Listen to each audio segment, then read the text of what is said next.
წმინდა ნინოს მიერ ქართლის გაქრისტიანების შესახებ.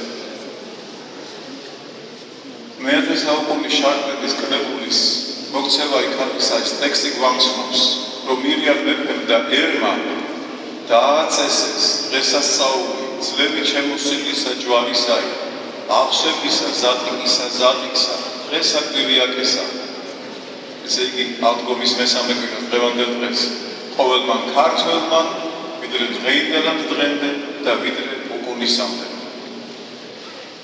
მირომდინარე ცხოველის სვეტის სასწაულის შემდეგ, როდესაც განსრულდა მირიანისეული ტაძრის მშენებლობა და მცხეთაში კონსტანტინე დიდის მიერ წარმოგზავნილ სასულიერო პირთა მიერ მოინათლა, მეფე დედოფალი ოჯახი და ყოველი ერი წმინდა ნინომ და ეპისკოპოსმა იოანემ მეფესთან ერთად ჯვრების აღმართვა განიზრახეს და მათ დასამზადებლად მცხეთის აღმოსავლეთით მდინარე არაგვს გაღმა ბორცვსა ზედა ჯვარისასა ამოსული თავისი სილამაზით გამორჩეული სასწაულს მოქმედი ხე შეარჩიეს.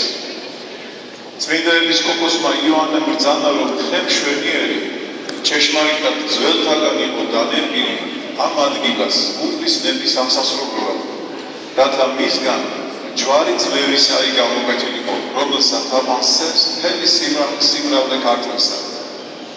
25 მარტს ძველი სტილით, ახალი სტილით შვიდე აპრილის მხარების დღესასწაულზე საჯვარე ხე მოკვეთეს ზეაღმართული მიწაზე შეუხებლად გრძალვით შეაბრძანეს მცხეთაში და სვეტიცხოვლის ტაძრის სამხრეთის კართან აღმართეს, სადაც 37 დღე დაჰყო. ამ ხნის მანძილზე მას სასწაულებრივ არც ფოთლები ჩამოწვენია, არც სულნებს და დაუკარგავს. 37 დღეს აღდგომიდან მესამე კვირას მისგან 3 ჯვარი შექმნეს, რომლებიც სვეტიცხოვლის ტაძარში აღმართეს. იმავე ღამეს ზეციდან გარდა მოვიდა ვარსკვლავი გვირგვინით გარშემორტყმული ცეცხლოვანი ჯვარი და ტაძარს თავზე დაადგა. რიჟრაჟზე მას 2 ვარსკვლავი გამოეყო, რომელთაგან ერთი აღმოსავლეთისკენ, მეორე კი დასავლეთისკენ გაემართა. ხოლო იგი თავადი ჯვარი ცეცხლისაი დაგვირგვინებული ვარსკვლავითან ნელ-ნელა დაიძრა აღმოსავლეთისაკენ, გამგო მდინარე არაგვი და ბორცვის თავზე ამავდა. შემდეგ ზეცა დავიდა და ეს სასწაული რამოდენიმე დღის მანძილზე გადმევიდა.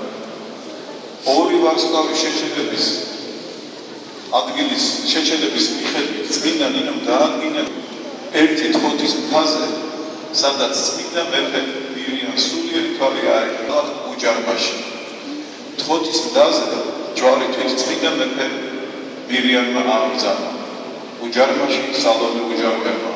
ხოლო მცხეთაში წმინდა ნინომ თვითითვირთა პატიოსანი ჯვარი მცხეთისარი და სამეფო და სასულიერო დასთან ერთად ჯვრის ბორცვზე აღმართა. ჯვართან მართებას ქართლში კერპების დაცემა და განადგურება მოჰყვა. შედიერი რომ ამ 3 ჯვართაგან 2 ჯვარი შენახულია, შეინახეს ჩვენმა წინაპრებმა, ჩვენმა ეკლესიამ. ერთ-ერთი მათგანი თვით ჯვარი პატიოსანი მცხეთისარი უფლის კვართის მოგვიდრებით შემკული მინაკვით. ეს არის ის უჯრედესი ჯვარი და როგორც გვამცნობს ქართლის ცხოვრება, ამ ჯვარში 2 დიდი სიწმინდეა. ერთი ეს არის ცხოველყოფილი ჯვარი უფლისა, რომელზეც მასხოვარი ეცვა და მეორე სვეტიცხოვლის ნაწილი. თოთის ჯვარი სამების წმინდა ტაძარშია, გუმბათის ქვემოთ აღმართული, ხოლო მესამე ჯვარი უჯარმის კომუნისტების პერიოდამდე იყო შენახული, მაგრამ იგი კომუნისტების შემდეგ დაიკარგა. მაგრამ ეს ორი სიწმინდე, რომელიც ესეც სასწაულია, რომ ამ 3 ჯვარიდან 2-ის თამამისცემის საშუალება გვაქვს ჩვენ. რაც შეეხება დღევანდელ დღეს და ჯვრების გადაბრძანებას. წელს ხარებას კათოლიკოს პატრიარქმა წირვა ამავლია